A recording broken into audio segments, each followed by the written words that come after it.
Dalam 5 tahun itu, insya Allah itu Burangkeng udah kayak jadi lapangan sepak bola. Karena sampahnya habis. Ada orang mengatakan, Pak, alhamdulillah sekarang pelayanan cepat. Ada.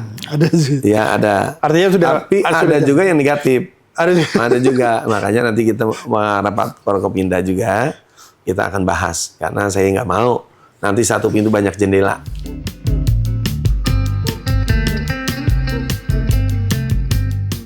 Tentu bukan jalan yang mudah bagi Bapak Asep Surya Atmaja menjalankan tugas menjadi pelaksana tugas Bupati Bekasi semenjak ada operasi tangkap tangan KPK beberapa waktu yang lalu.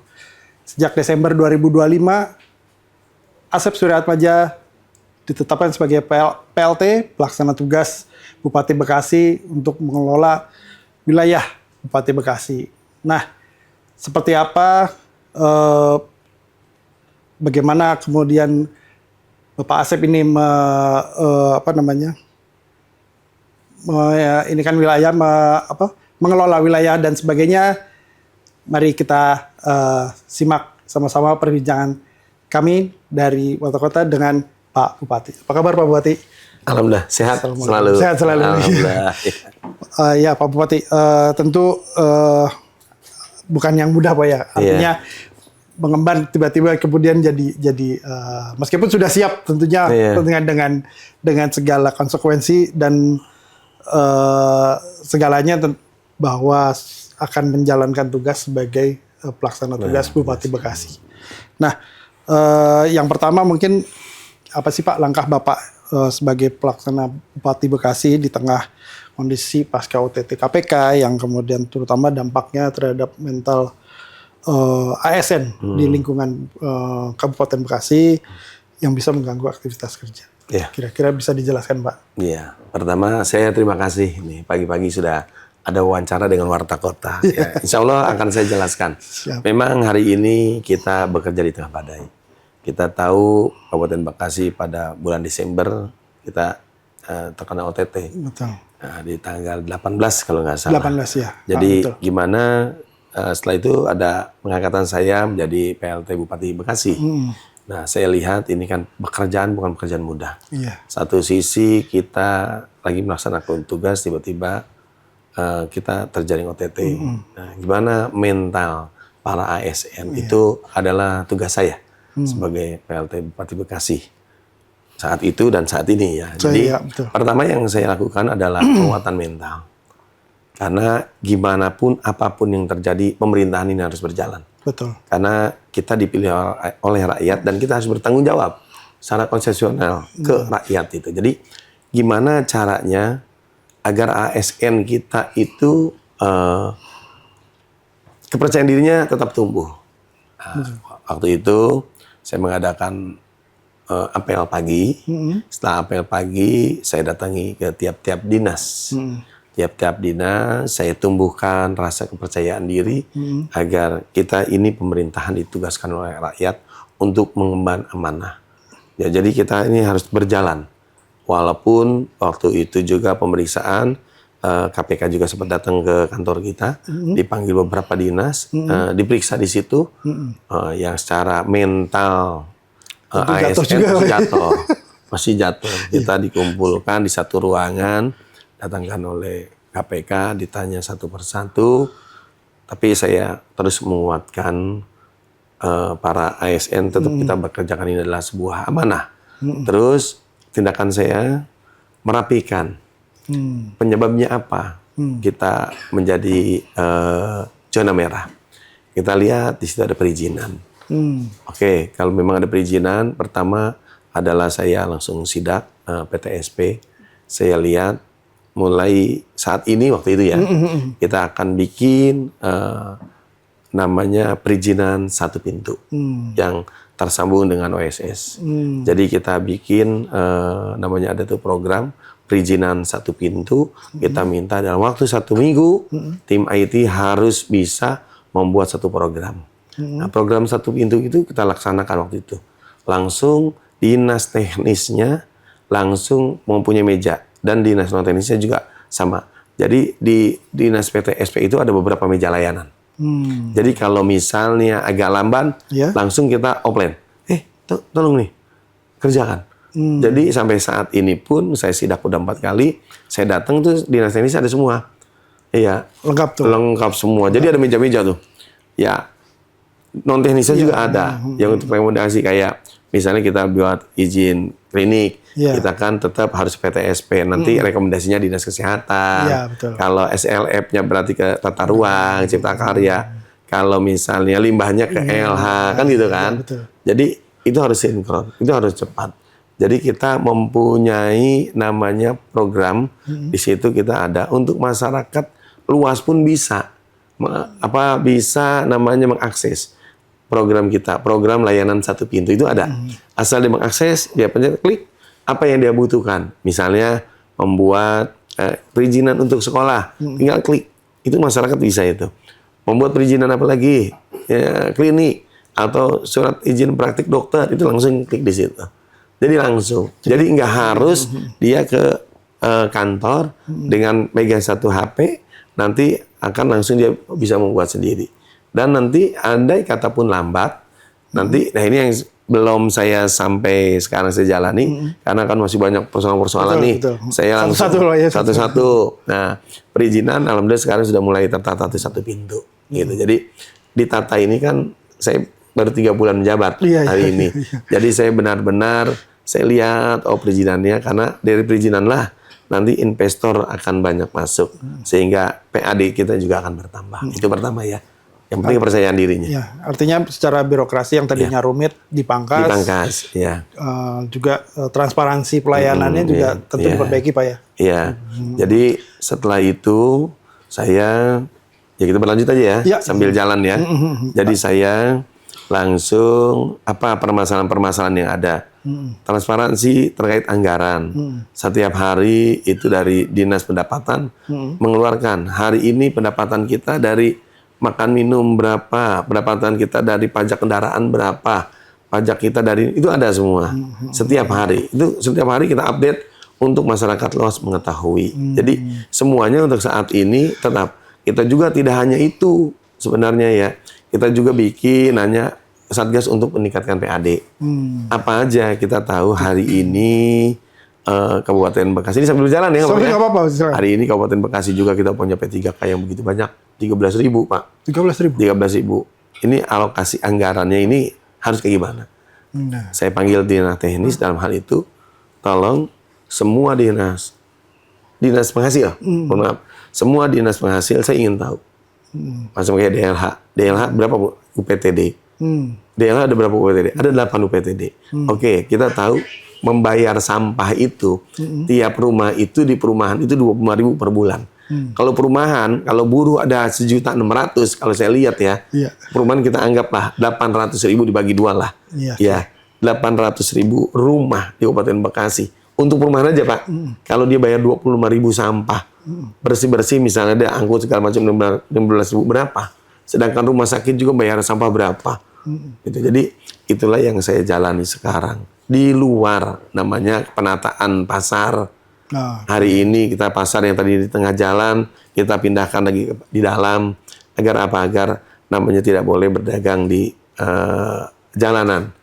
Di bahu jalan, apalagi di jalan raya, nggak boleh. Terus banyak hal lagi Pak. Pimpinan saya, BUMD, yang selama ini kita lihat BUMD rugi, kita audit. Internal sudah, sekarang lagi audit BPK. Jadi hal-hal demikianlah yang memang hari ini saya jalankan Pak ya. Bicara anggaran nih Pak Bupati. Mungkin itu tadi bagian dari beberapa upaya untuk mensiasati adanya pemangkasan TKD dari pemerintah pusat gitu ya dan sebagainya.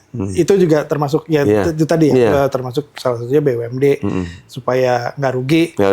Masalahnya di mana nih supaya nggak rugi lagi kan harus dicari dulu penyakitnya gitu. Iya, permasalahannya. Permasalahannya di mana baru kemudian baru disuruh untung. Kira-kira begitu kan? Iya, benar-benar.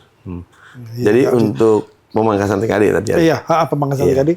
Terhadap hal itu agar pembangunan tetap berjalan, apalagi kira-kira jadi kita itu ada pemotongan sebesar 649 miliar. 649 miliar. Dari transfer daerah, dari pusat. Ya. Nah, jadi kita dipotong oleh pusat itu ke kita 649 miliar. Itu angka yang cukup lumayan ya. Lumayan Sedangkan kita juga kan tadi kan kalau tingkatannya juga banyak. Iya. Nah, cara mensiasatinya gimana? Yang pertama adalah mau nggak mau saya harus meningkatkan PAD. Pak, itu. Betul. Satu sisi kita harus efisiensi udah pasti. Itu wajib efisiensi. Pasti. Wajib itu efisiensi dari makan minum kita, dari listrik segala macam efisiensi. Kita lihat apa saja dinas-dinas mana yang efisiensi. Nah itu kita lihat lah gitu. Nah, selain itu, ya kita coret-coret. Selain itu juga ya itu yang tadi kita peningkatan PAD. Kalau nggak ditingkatkan PAD kita tetap aja jomplang. Jomplang. Cuma efisiensi doang nggak ditingkatin. Efisiensi tapi tidak meningkatkan kayak gimana. Nah itu potensinya harus saya gali. Dinas teknis, dinas penghasil saya panggil. Kayak tadi lah. Itu ada dia. Mana-mana yang berpotensi yang bisa menghasilkan potensi uang banyak. Ya. Itu. Iya. Ya. Ya artinya ya upaya untuk peningkatan PAD itu. Iya. Nah, tadi soal transparansi udah audit BEM nih.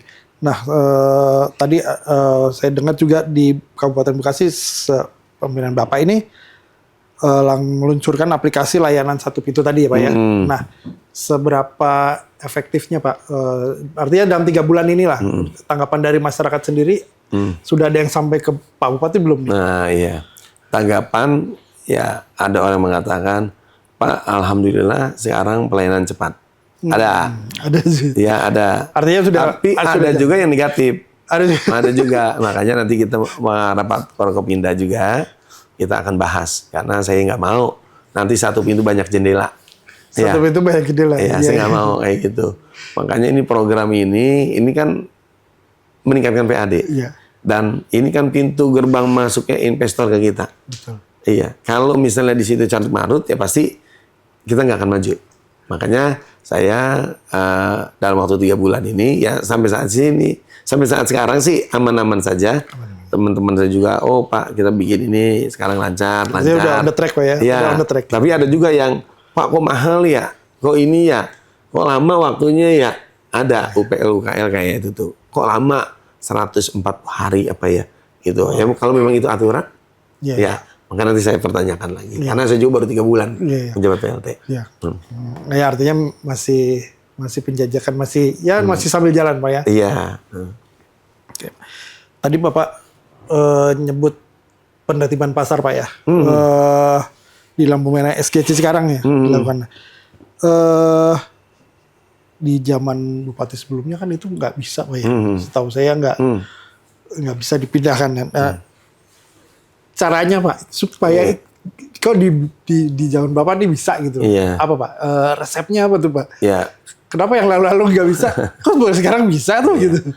Pertama adalah pendekatan Pak. Iya pendekatan karena begini Pak, bukannya saya Superman, tapi pada hari ini kita akan bikin super team. Iya, dalam artian mereka yang memang ada korelasinya di sana, kita deketin Pak.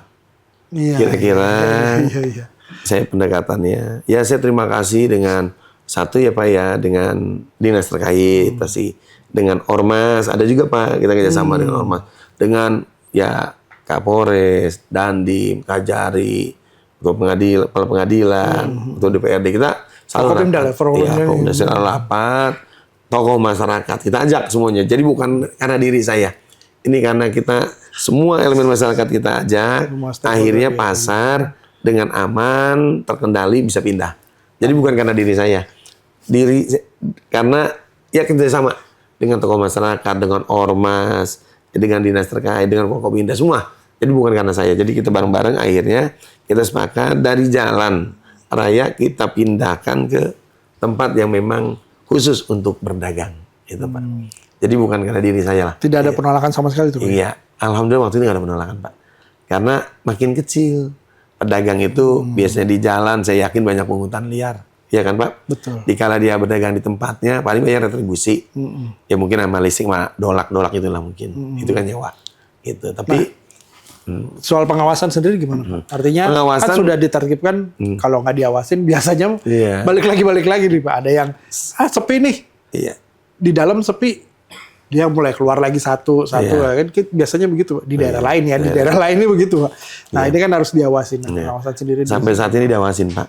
Kadang-kadang saya juga suka datang sendiri, sidak, nongkrong, langsung nanya. Bisa ngeliat sendiri, oh ini. Iya, ini tolong ya pindah ya, gini-gini. Kadang-kadang dadakan saya ada sampahnya saya ambilin. Saya mencontohkan kepada masyarakat, pada pedagang, Iya. jaga juga kebersihan. Itu sering Pak, karena kan pasar Cikarang ini SGC pintu masuk saya untuk pasar-pasar lainnya. Karena saya itu kalau ngeliat pasar, disitulah pertukaran rupiah. Betul. Disitulah kita melihat kemajuan untuk masyarakat kita. Daya beli masyarakat, daya jualnya terlihatnya di pasar. Betul. Kalau pasar sudah sepi, itu kan bingung. Wah, Tapi kalau ekonomi nggak pasar muter, Pak. masih Ekonominya nggak muter, di situ. ya. Maka saya agak tertarik di pasar. Habis pasar SGC, besok kita ke Gedung Waringin nih. Kita akan tertibkan lagi. Tidak boleh jalan di trotoar. Akan kita perindah trotoar harus orang jalan. Tidak boleh dipakai pedagang. Akan kita pindahkan. Mungkin itu minggu depan kali ya Pak. Ya, minggu depan. Setelah itu babelan, setelah itu akan saya jalan di pasar. Karena kenapa saya seneng pasar itu? Karena ingin saya tata sedemikian bagus, perekonomian adanya di situ. Saya lihat. Di kala pasar masih ramai, berarti daya jual dan daya belinya masih lumayan. Etalasenya ada di situ. Iya, di situ. Artinya perwajahan ekonomi Ekonomi jalan, ada. ya lihat pasar. Lihat pasar. Kalau Iya. pasar ramai, Ini ramai. Iya, Jalan. gitu, jalan Pak. ya mudah-mudahan ini Pak ya. Artinya Mudah-mudahan. satu selesai, satu lagi Iya. selesai, satu lagi. Iya. Kalau sekaligus mungkin repot Pak ya. Repot ya Pak. Banyak penolakan dan Iya. sebagainya. Pasti banyak penolakan Pak, tapi pelan-pelan. Iya. Banyak yang keganggu juga kan Pak. Banyak Di mana keganggu, ya. iya, Jadi pasti. pelan-pelan, ya itu tadi pendekatannya Pendekatan persuasif. yang persuasif. Iya. Nah, bicara Bekasi nggak lepas dari sampah nih Pak. Iya, betul. Kayak identik gitu ya, kayak identik. Meskipun ya ada sisi negatif, tapi kan harus apa ya, dibenahi secara positif. Nah, gimana Pak upaya penyelesaian TPA Burangkeng lah Pak ya? Kan kondisinya sekarang kita tahu sudah overload. Nah, untuk itu apa Pak? Apa rencana dan bagaimana penanganannya? Iya. Jadi gini ya, sampah yang masuk ke Burangkeng per hari adalah 1.250 ton sampah. 1.250 ton Sampah per hari. per hari. Ya, yang masuk. Caranya gimana Pak? Alhamdulillah kita dapat bantuan. Pertama adalah PSEL. PSEL dari pemerintah yang membangkit nanti tenaga sampah menjadi tenaga listrik Pak. Nah, kita sudah siapkan itu 5 hektar untuk PSEL. Karena itu program pemerintah ya Pak ya. Iya, iya. Langsung kita dapat anggaran dari pemerintah untuk dibangunnya namanya nanti PSEL. Nanti sampah baru akan diolah di PSEL. Iya. Nah, pembangkit sampah energi listrik. Listrik. Iya. PSEL. Nah, selain itu kita juga bekerja sama Pak dengan PT Asiana. Kita siapkan tanah 4.700 meter. PT Asiana ini menyewa ke kita. Nah, apa yang dibutuhkan oleh PT Asiana? PT Asiana itu dibutuhkan untuk sampah-sampah yang kering. Oh, sampah kering. Untuk sampah-sampah yang kering yang sudah menumpuk lama, itu akan diangkut sehari 1.000 ton. 1.000 ton. Sehari 1.000 ton. Sehari 1.000 ton. Berarti udah ngurangin 250 Pak. Ngurangin. Iya. Sehari 2.000 ton, 1.000 1.000 ton. ton, Nah, 1.000 ton itu diolah nanti PT Asiana untuk bahan bakar mungkin ya PT Indosemen. Jadi kita untung tuh. Tapi ada yang ngontrak ke kita untung. Iya, kita tidak bayar, kita untung. Tapi sampah kita berkurang. Dalam 5 tahun itu, insya Allah itu Burangkeng udah kayak jadi lapangan sepak bola. Karena sampahnya habis. Nah, sampah yang baru diolah oleh PSEL. Iya, sampai yang baru PSL, yang lama yang kering tadi itu ke Asiana ini. Iya. PSL. Jadi insya Allah makanya kota dengan kita itu sama. Kita dapat juga sekarang diajukan dengan pemerintah pusat terkait anggaran untuk pembuatan PSL. Ya memang ada alokasi anggaran 5 triliun Pak. Nanti sampah-sampah baru masuk ke sana, sampah yang lama masuk ke di Asiana tuh. dengan PT Asiana yang kita siapkan 4.700 meter untuk diolah, dipilah, dipilih, lama-lama di sini habis, yang sampah-sampah barunya ke PSL. Jadi insya Allah nanti dalam waktu ya 3 tahun ini, insya Allah Bekasi itu tidak lagi ada masalah terkait sampah. Nggak lagi Bekasi, bicara sampah udah nggak ada lagi. Nggak ada tuh. lagi, insya Allah. Bicara Bekasi. Dan saya yakin itu. Bicara uang. Wah itu. Uang masuk PAD untuk pembangunan lah ya. Untuk pembangunan. Iya. Ya, kalau untuk Bekasi ini kan kalau di kabupaten lebih banyak apa Pak? Industri Pak ya? Ya, industri. 7.000-an industri. 7.000 industri. 7.000 industri. Itu akan dioptimalkan lagi atau enggak Pak? Jadi begini, Bekasi itu kan mempunyai termasuk pusat industri terbesar se-Asia Tenggara. Se-Asia Tenggara Pak.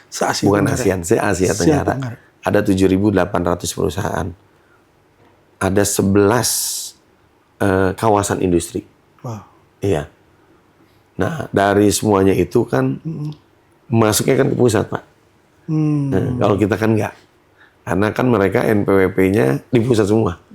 Iya, kantor pusatnya di pusat, bukan di kita.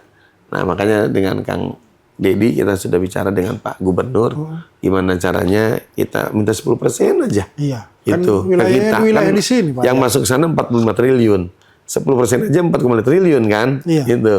Kan lumayan. Iya. Nah, saya sudah menyampaikan ke Pak Gubernur untuk dibantu terkait perusahaan-perusahaan yang memang berdomisilinya di pusat. Nah, untuk sekarang saya ingin di pemerintahan saya domisilinya harus di Bekasi. Iya, Ya biar pajaknya masuk di Bekasi. Iya dong. Gitu. Gimana caranya? Betul. Itu makanya saya menekankan di sini PT SP pun itu untuk pintu masuk investor masuk di Kabupaten Bekasi. Iya. Itu Pak.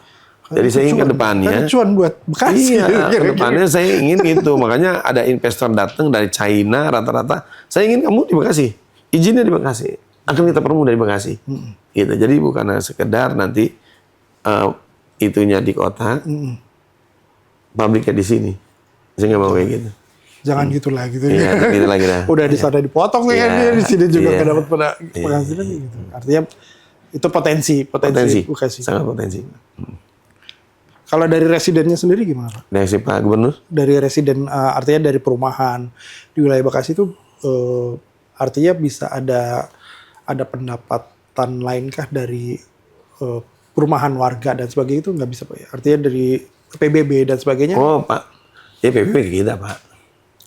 Artinya akan ditingkatkan lagi atau? Iya pasti akan ditingkatkan lagi pasti. Karena kan Bekasi ya residensial ya juga ya. Dari sekarang. Jadi kita itu Bekasi itu kan apa ya namanya terbesar se Asia Tenggara. Tapi masuknya ke pusat yang untuk perusahaan. Karena kantornya di pusat gitu. Kalau kantor di Bekasi itu lebih aman gitu. Iya, mestinya ke Bekasi lah gitu. Bekasi. Dan Bekasi udah waktunya lah kira-kira di sini kira-kira. Iya, kalau masuk Bekasi semua bisa pengangguran bisa digaji tuh, Pak. Iya, Pak. Terakhir, Pak. Ya. Pesan yang ingin disampaikan Pak Bupati kepada masyarakat apa Pak kira-kira? Ya. Saya ingin kepada masyarakat Kabupaten Bekasi tetap semangat ya. Insya Allah saya PLT Bupati Bekasi akan kerja keras. Ada 5 poin dalam 3 bulan ini yang saya sudah hasilkan di Kabupaten Bekasi. Yang pertama adalah 1 terkait perizinan. Saya membuat perizinan 1 pintu. Yang kedua adalah pasar tumpah di SGC. Alhamdulillah kita relokasi ke tempatnya untuk berjualan. Itu merupakan pintu masuk saya untuk ke setiap pasar-pasar yang ada di Kabupaten Bekasi. Yang ketiganya adalah yang anggaran membebani pemerintahan dalam hal ini BUMD akan kita audit. Untuk penyertaan modal akan kita akan kita nilai. Kedepannya kita tidak mau lagi ada penyertaan modal. Kalau memang itu rugi harus kita evaluasi. Yang keempatnya adalah saya juga transparansi terkait pendapatan dari Dinas Dispemda. Setiap hari pendapatan kita per hari berapa sudah kita umumkan, sudah kita update tiap hari untuk masyarakat untuk bisa melihatnya. Yang kelima adalah terkait infrastruktur. Infrastruktur, saya juga ada share ke semua media online, ke semua lapisan masyarakat. Kalau kita sudah ada judulnya, sudah ada anggarannya, sudah ada titik-titiknya, hari ini kita membangun. Oleh sebab itu, saya mohon doa pada masyarakat Kabupaten Bekasi. Satu, tetap semangat. Kedua, biar saya dan dinas-dinas terkait ya Pak ya, yang di pemerintahan Kabupaten Bekasi diberikan kekuatan untuk melaksanakan amanah dari rakyat. Mungkin itu aja Pak. Ya, terima kasih. Baik, terima kasih Ya, Pak kasih, Bupati. Semoga apa yang direncanakan bisa berjalan dengan Amin. baik tanpa ada kendala. Amin, amin. Terima kasih. Baik, pemirsa Warta Kota dan Tribun Bekasi, demikian tadi perbincangan kami dengan Pak Asep Surya Atmaja selaku PLT Bupati Bekasi. Simak wawancara lainnya dengan kepala daerah lainnya di podcast selanjutnya. Terima kasih. Assalamualaikum warahmatullahi wabarakatuh. Waalaikumsalam. Download Tribun X sekarang. Menghadirkan lokal menjadi Indonesia.